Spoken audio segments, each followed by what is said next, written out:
আলাইকুম। আমি তারেক বলছি। জি আমি একটু আয়েশা জি আসিয়ার শরীর কেমন আছে এখন? ভালো না, রক্ত ব্লাড দিচ্ছে, হ্যাঁ, ব্লাড দিচ্ছে। আচ্ছা আচ্ছা আচ্ছা আচ্ছা।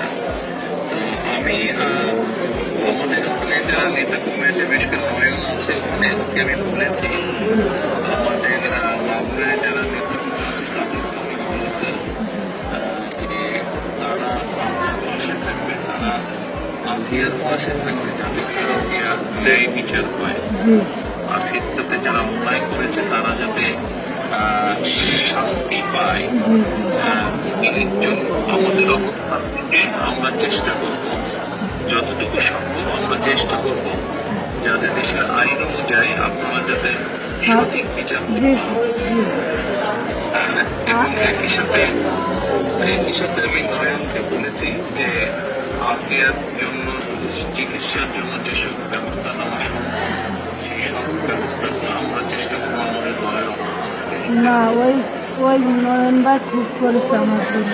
আমার যে খোলাফান আছে ওগুলো সারা রাত যাবে, আমার জেনের যা লাগে সব দিচ্ছে। আমরা ওনার নির্দেশই করেছি।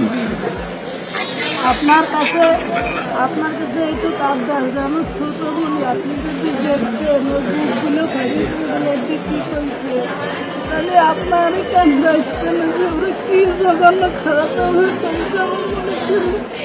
আপনার কাছে এইটুকু অনুরোধ যে আমার শাস্তি তো দেবেনি, আর আমার দিকে পরীক্ষিত করেছে ওরা, একদিন আপনার কাছে আবদার চাইও, একটু বিচার দিলাম আমি।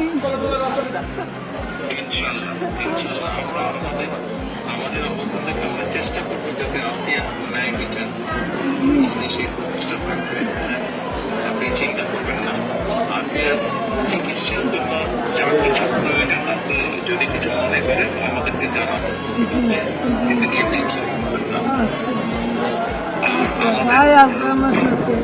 জি, আমাদের লোকজন সবাই নেতারা আপনার পাশে, আসিয়ার পাশে তারা থাকবে। জি আছে নয়ন ভাই, নয়ন ভাই আছে, আপনি আছেন, আপনি তো সব দেখছেন, তারপরে আমার দেখতে কি দেন। আমি তো এই দোয়াই করি যাতে আমার বইটা বুঝি ফেরত আসে। ইনশাআল্লাহ টেনশন করবেন না, চিন্তা করবেন না, দেশের মানুষ আপনার পাশে আছে। দেখতেছি তো আমি। আচ্ছা আচ্ছা বল।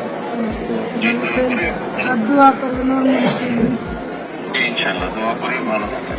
জি, আসসালামু আলাইকুম। জি স্যার, আসসালামু আলাইকুম স্যার।